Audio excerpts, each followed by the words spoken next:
Hello, everyone. Welcome to the 21 Hats podcast. I'm your host, Lauren Feldman.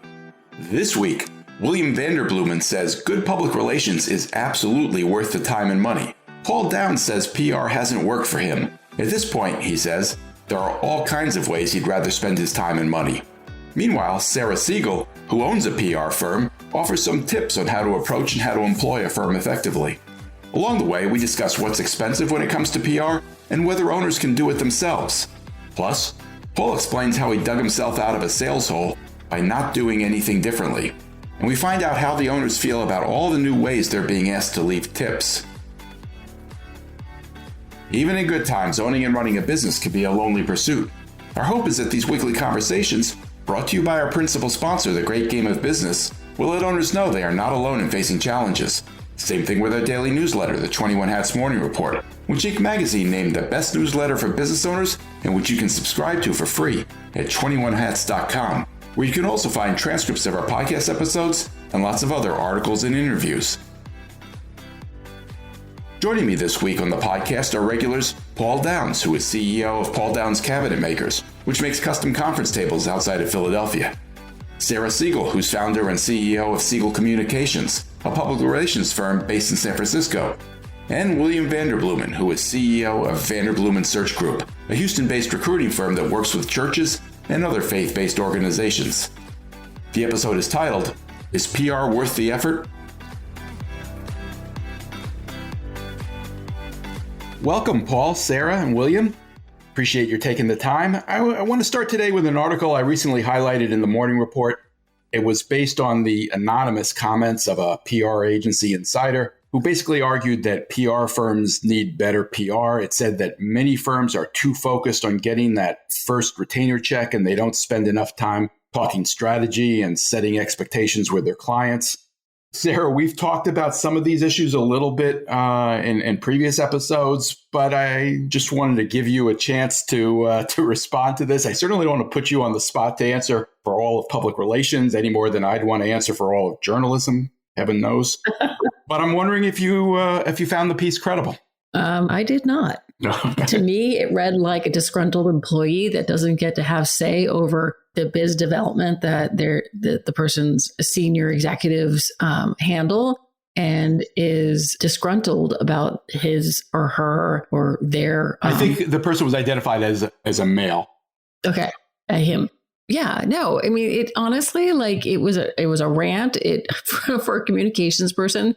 Honestly, they did not articulate their points very clearly to me. That said, I mean, there are a couple of things in there I agree to. That is an industry problem in general about people coming into and seeking PR when they're not ready for it. And, even my agencies had that problem where you go through the whole RFP process, you land the client, and then you realize when you're in the onboarding segment is that they don't have a lot of the foundational items that they need to really go big and leverage PR.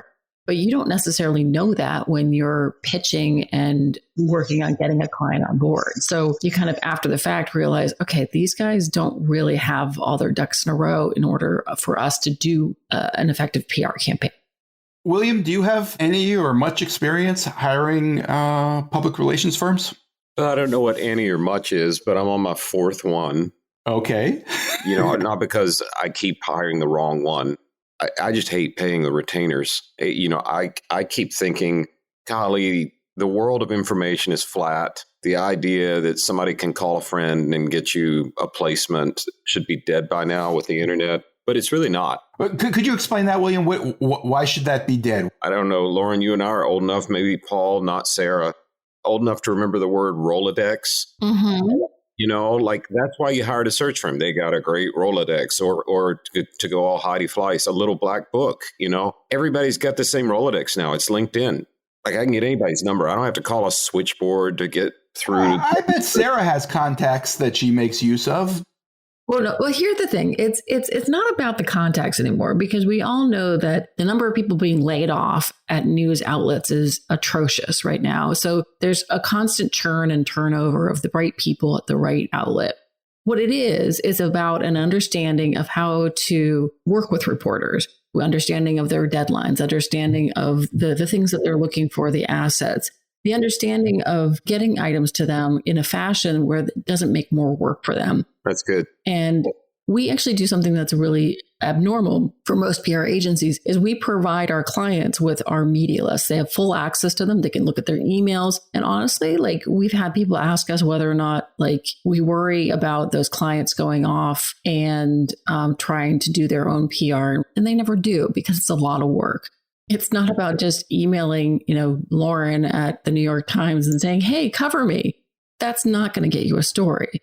What it is about cultivating the right angle that meets, the segment of whatever they're looking to cover and appeals to them as a writer. And most businesses don't have the bandwidth, time, or understanding of the industry to do that.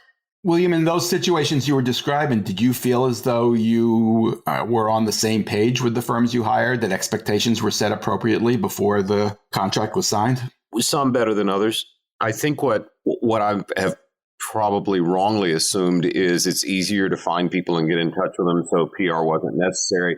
But every time I hire a good PR firm, a good one, we end up growing.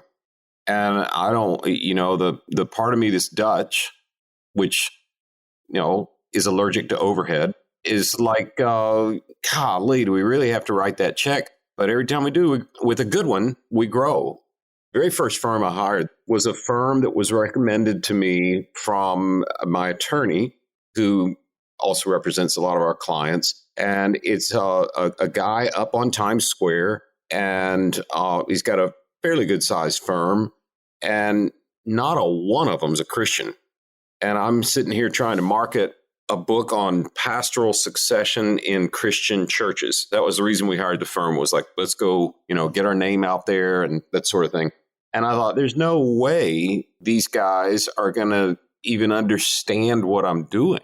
And when we started, I just talked to them on the phone, whatever. And they finally said, if you'll come up here and sit down with us and figure out a strategy, we can get this done. They were absolutely right. William, if you had doubts about whether they could do it, why did you hire them? Because my attorney told me to, and he's pretty smart.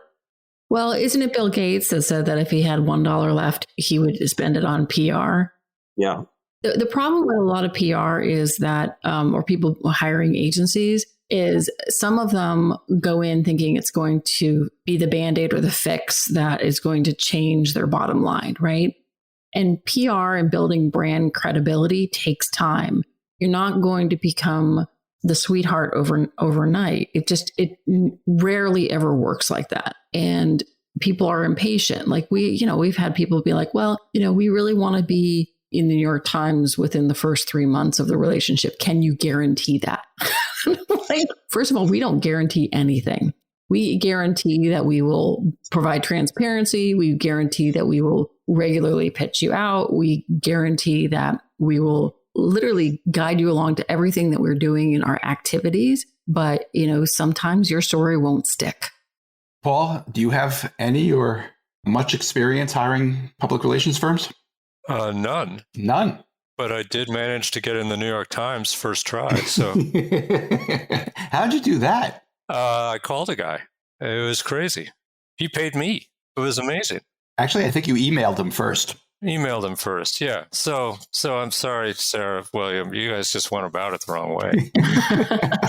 No, I'll say, Lauren, looking at the article from this recent morning report, one of the things it outlined was lack of a strategy session. And I learned from my PR firm, the first one I hired, let's do a strategy session, and it worked. Now, they were very expensive, and we used them for a campaign, like a 6-month campaign leading up to the launch of the book. And I learned, I think one of the things that helped was I positioned my job for that 6 months as to be on call if they needed, the Pope opened a Twitter account one day and they needed commentary for Fast Company within the next hour. Okay, I got it. So I think I had to learn that it's not just them. If they need it done right away, I need to make them the priority to make it work. And I don't know, Sarah, if that's true from your perspective, but yeah, you have to make the reporters the priority. I mean, we've had where people are like, well, I don't have time to talk to that reporter today. And we're like, are you kidding me? Like, you have to bend over backwards. Otherwise, they're never going to call you back. That's right.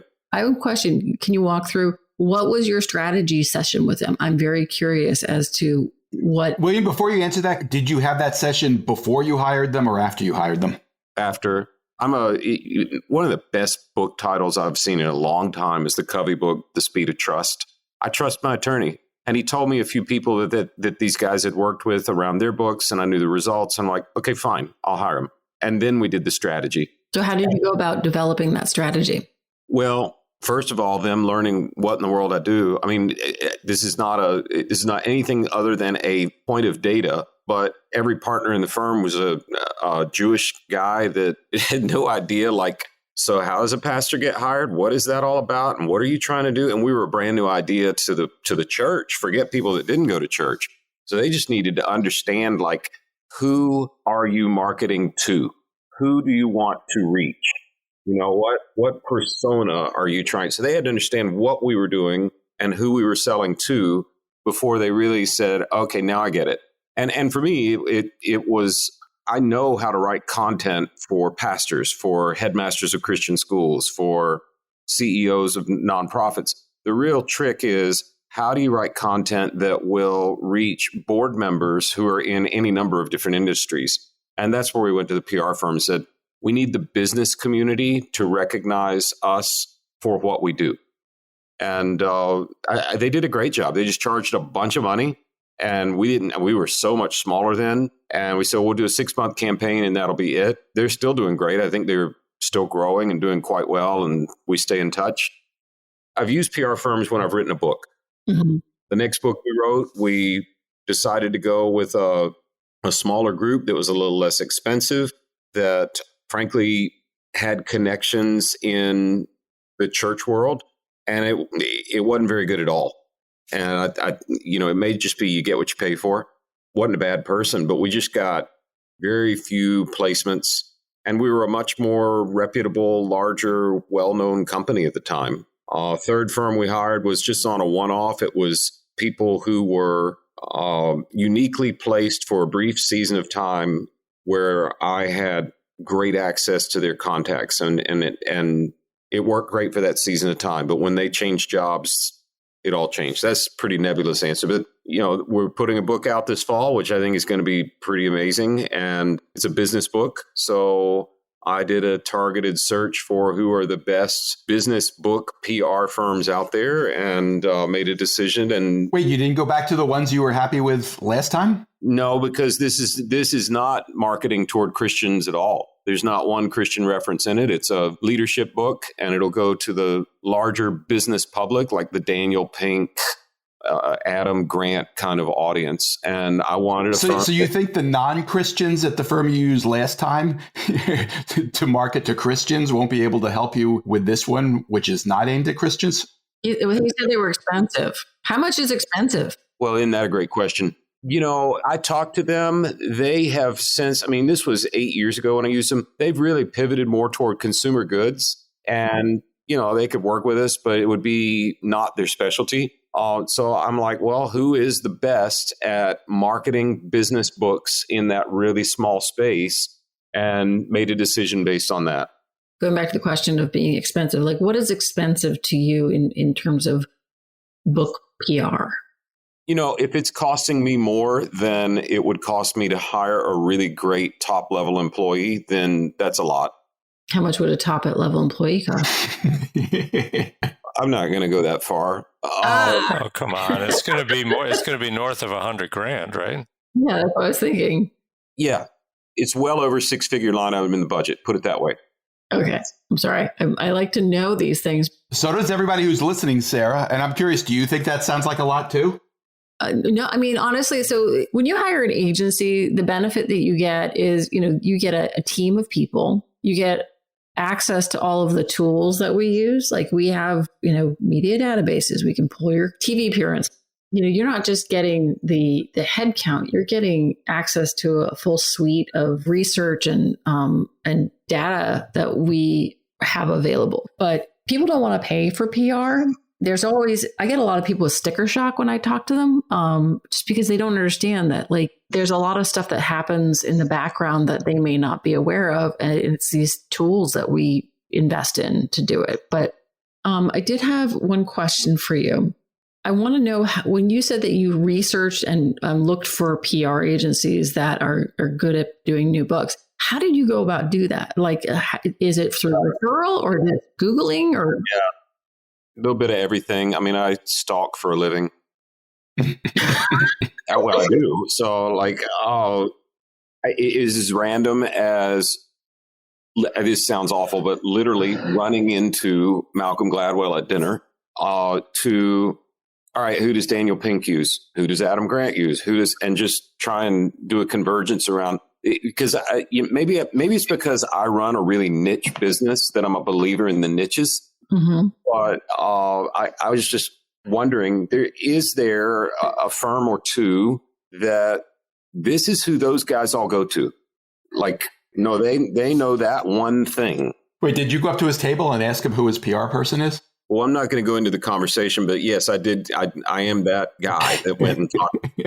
So we have a number of mutual friends that he's done podcasts with and for, and so it was fine. So if you're going to the places that people in your same space go to, what incentivizes a PR person to pitch you as an expert or Malcolm as an expert? Like, that's the problem, is if you all go to the same person, like I beg to differ, Sarah. Yeah. Beg to differ. It's about when books get released. They're not going to pick me if they've got an author who has the same launch date. Because it's all about building a campaign around a book and a concept. And, Malcolm Gladwell is not going to present himself as an expert on spotting talent and what talented people end up showing as their traits. But you ask that question when you're vetting them, right? Absolutely. Okay. Absolutely. I want to go back to Paul for a second. Paul, you mentioned that you haven't hired PR firms, but you have gotten in touch with reporters. And if people didn't realize it, you were actually referring to me at the New York Times. You sent me an email, and I have to say, I responded because it was a very unusual email. It was very genuine, told me things that business owners often don't want to talk about, including the fact that your business was not doing well and that I might be interested because you would be willing to talk about what it's like to go through bankruptcy. Happily, you didn't end up having to do that, but that was the start of our relationship. William, similarly, we had a mutual friend and who introduced us, and we wound up having lunch, which led to you writing for me at Forbes. First, Paul, did you consider hiring a firm before doing that? All right. I don't think that my experience is replicable. So we could tell the story all day. I don't think so either. But what I do think of what you did was you gave a reporter access to the bad stuff, which is what most people try to insulate themselves from. You are going to say, all right, I'm going to show you what's going on under the hood. And that's what reporters want. So yeah, you can do your own PR if you're willing to show your cards. A reporter's going to say, yeah, if you can give me unprecedented access, we got a relationship.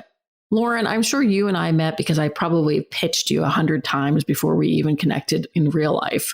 But, it's about, we're constantly trying to get our clients to reveal what's under the hood because we know that's going to be interesting to them. So yeah, what you did, you can replicate that, but you have to be willing to do that.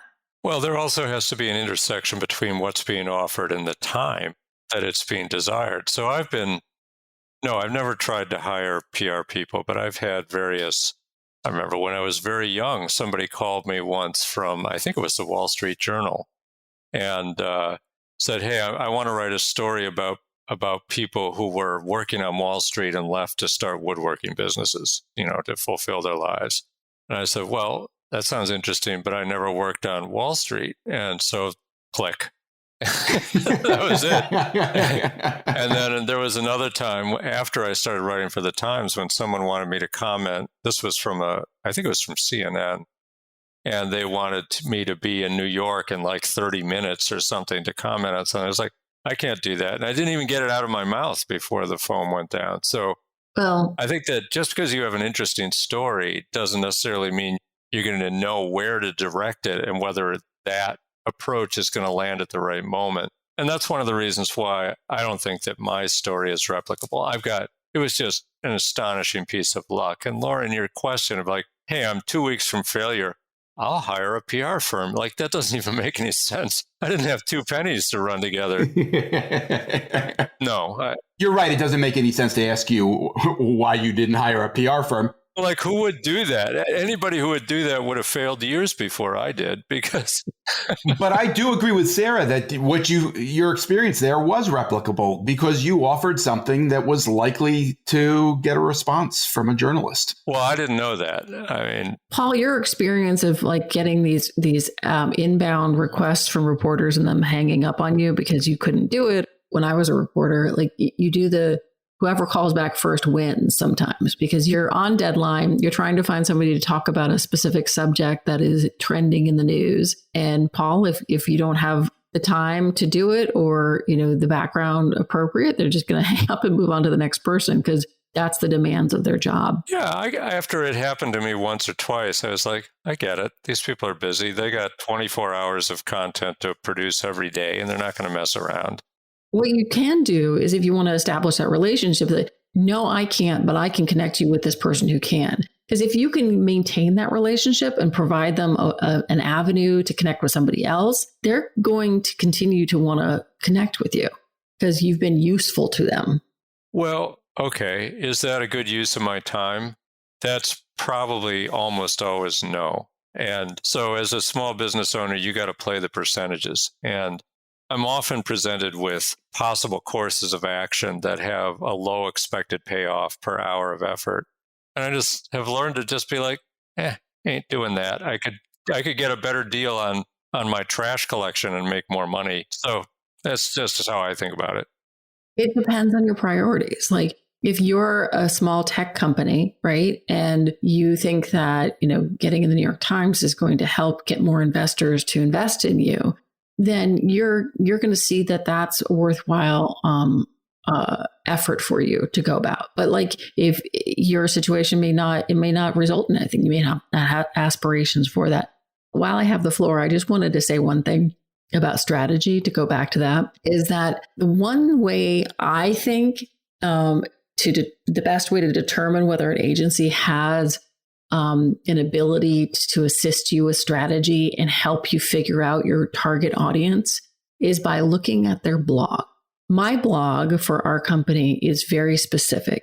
Everything we write is written for and curated for the people who may hire us. So it's written with the CMO, the communications director, or the VP of communications in mind. That is our audience. I can't tell you how many blogs are out there put out by PR agencies that are like, how to do PR, how to get into PR. And I'm like, why are you wasting time? Maybe it's good for recruiting, but really you should be reaching out to the people who want to hire you by creating content that's interesting to them and useful to them. My last blog I wrote was about how to put together a good request for proposal so that you'll be able to get all the details you want from a potential agency. That's useful to that audience.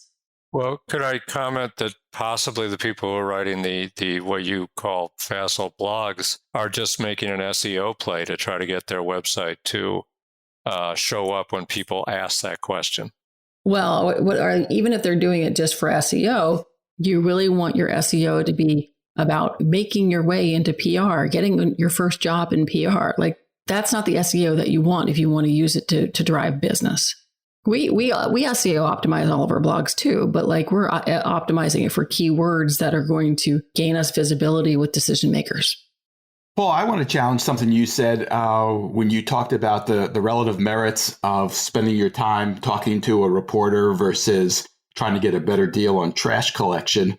I really wonder if you're right about that. I mean, if you got the Wall Street Journal to write about your firm because it makes high-end conference tables that show up in boardrooms all over the country, and you've done projects for the Pentagon and lots of other high-end places that you could name, I think that might be more valuable to you than a good deal on trash collection. Is that really what you meant? Yeah, and it's based on experiences I had a long time ago. back in the 80s and 90s when I was starting out, and I would land some feature in the local newspaper or the local lifestyle magazine. And there was always very exciting, but it never really actually led to any real work. What has led to work for me is ongoing, regular appearances in places people are looking for the product, and that took two forms. Prior to 2003, I would just run ads in a local magazine, and that got a response. And after 2003, we stumbled into extremely favorable search results from Google, and that's there every day. And I just am not as excited anymore about sort of the, your day on the front page of this or that, because it just disappears so quickly. How do you quantify? Like, how did you know that article didn't get, do you, every time somebody comes into your shop, do you ask them the question of like how they found you? Absolutely. I've been doing that since 1987. So yeah, I mean, if there was an immediate bump, I would have known it. And I've got data going back decades about the number of inquiries per month and where they come from. And it's very granular at this point. And I think that one of the things that, I may be hijacking this show, but I think it's very important when you're a small business to think carefully about what is actually going to move the needle. Now, press coverage is always exciting. It's cool to be in the front page, to have your picture, Everybody's very excited. Your friends see it. But those things may not have the same long-term value as actually sorting out something like trash collection or some other internal process that could deliver you profits in a way that a single shot at press coverage would not do. So I'm just skeptical about the value of that. And let me just give you another counterfactual. So I wrote 179 columns in the New York Times over 4 years. And I don't know how many people read those, Lauren. Millions, probably. I got a total of one job out of that, as far as I could tell. Now, there was utility in having a outbound link from the Times to my site. That really helped our SEO. But in terms of people who just read what I wrote and then wanted to buy a table from me, it was one. And so if it was just me appearing one day, one story, I don't think that is generally as valuable as whatever you can set up that's ongoing, regular, puts your name in front of the people you need all the time. Well, that's a PR program, like a one-hit wonder. Getting in the New York Times once is not going to do what you want it to do. You need to have a ongoing PR campaign where you're constantly reaching out and building backlinks from other outlets. Like the backlink is king, especially for your SEO.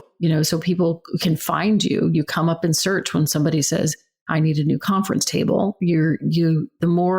The more backlinks that you have leading to your website is going to increase your credibility and give you what you want to do. But even the local newspapers, they have pretty high domain authorities, and getting a backlink from them nowadays would be value. But you have to look at it as like a cumulative thing. Like you can't expect a lot from a one-hit wonder. Okay, well, I'm going to bow out of using myself as a model of anything, because I don't think anything about my business experience has been replicable. I got the top search results from Google, gave them to me for nothing. I had done nothing at all, never had a backlink to anybody. They just chose a picture on my website one day. So now that was 2003, and maybe Google just operates differently.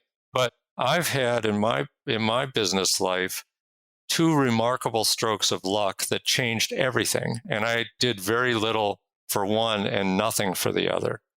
And the very little is writing an email to Lauren, which took me 15 minutes.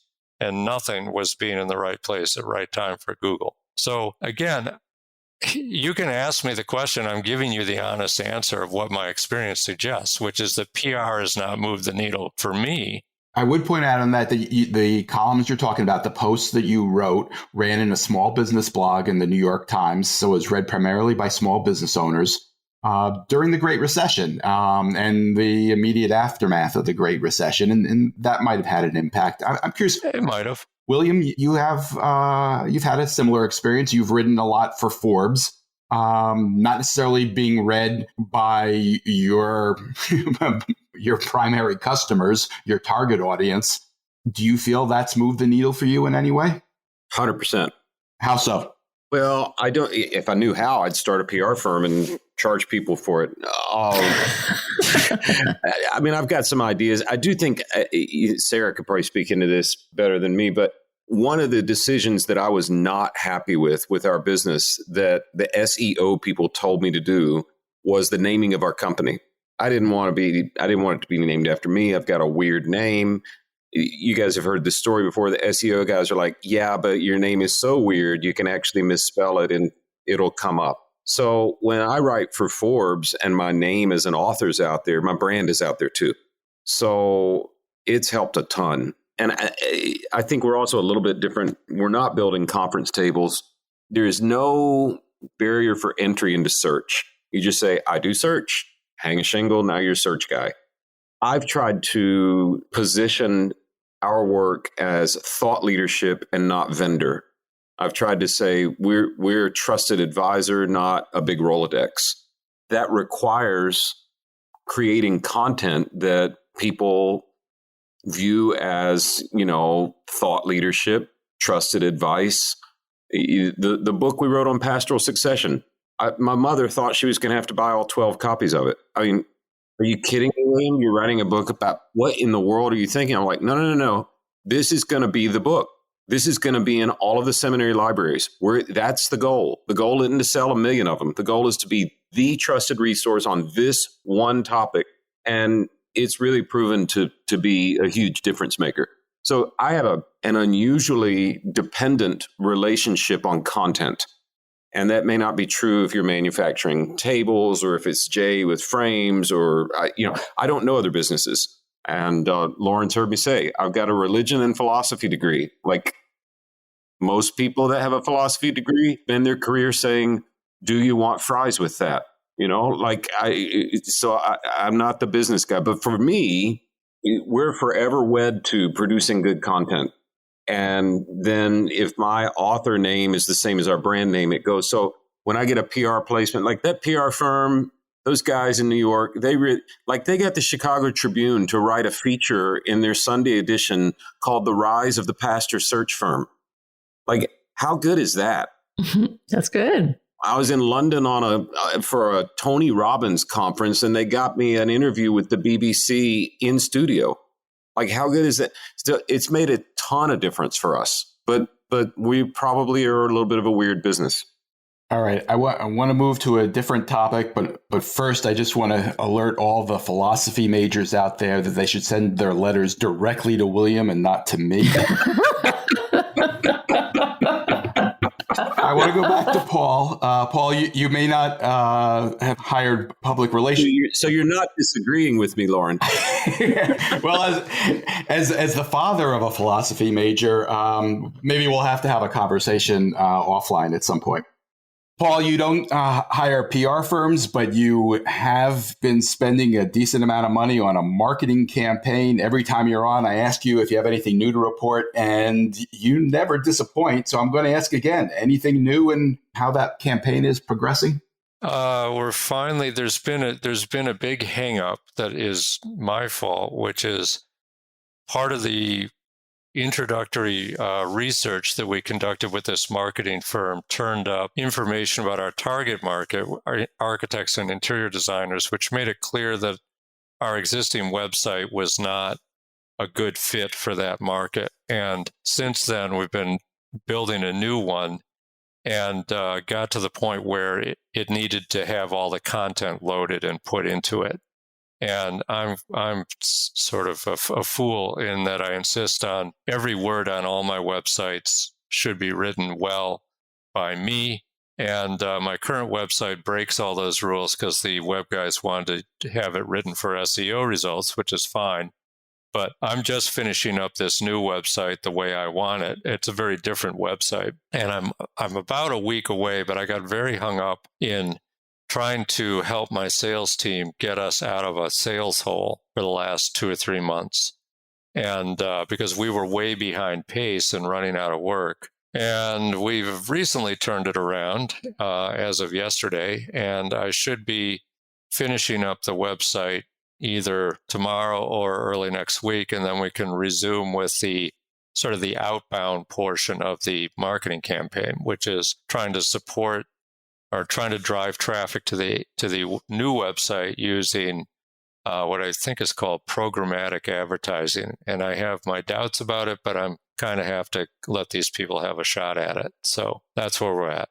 Delays on my part, but we're ready to launch very soon. How did you dig yourself out of the sales hole? I don't know. We had our best year ever last year, and every day we came in and we did 5 things, and we were doing the same 5 things at the beginning of the year, and they weren't working.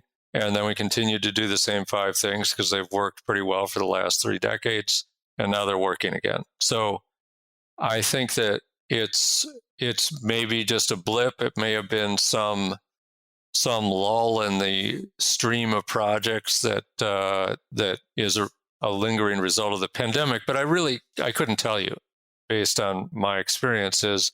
Everything you do, you try to figure out what works, and eventually you're going to arrive at stuff that works almost all the time, but it never works all the time. And you get into weird blips where it either works better or worse than it should. And it's good to know the difference and to understand whether there's something you're doing or whether everything you're doing is likely to work at some point, and you should just keep doing it as opposed to messing around with it. And that was my thought when we saw sales slow down at the beginning of the year, was I thought very hard, like, are we doing something different? Are we doing something worse? Is there something about our pricing? And I just couldn't come up with anything that we were doing different. Everything that we were doing had worked great last year, so I just decided to ride it out. I told my people, hey, we're in a fix. Our backlog's disappearing, but it's not gone yet, so we got work to do. Let's keep going. And I'll finally be able to get up in front of them on Monday and say, see, I told you, we just had to wait around, and now we got the orders we needed. So take of that what you will. Sarah or William, have either of you ever been in that kind of position where you're wondering whether you should keep doing what's worked in the past or try something different? I never keep doing the same thing.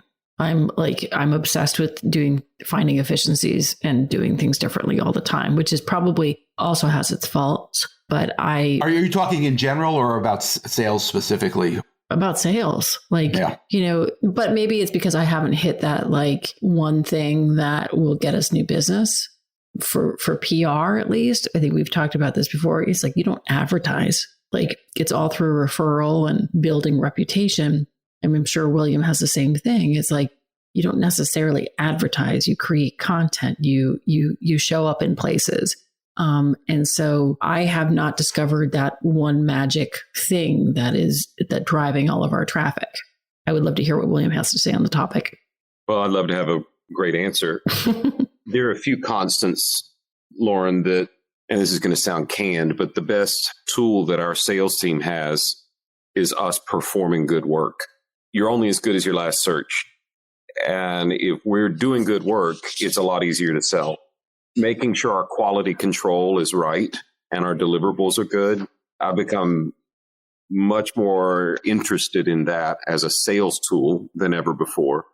Another constant, and one of the reasons I think, Lauren, you and I ended up being friends, is we're both big believers in providing good content. You provide good content and people will listen. That's like the new magic advertisement. Beyond that, I'm kind of with you, Sarah. I don't want to, the 7 last words of the church. You ever hear this phrase? Mm-mm. I won't get it. I'll probably say it in 8 words, but we've never done it that way. It's a common joke in the church. It's supposed to be this maverick thing founded by a young guy who got killed for his, teachings and beliefs. And it's quickly turned into one of those calcified things in the world. So I'm always telling our folks, we can't turn into that old church that'll never try anything new. We can't let that happen. We recently did a marketing study of ourselves, what's worked in the past? When have we seen the biggest growth?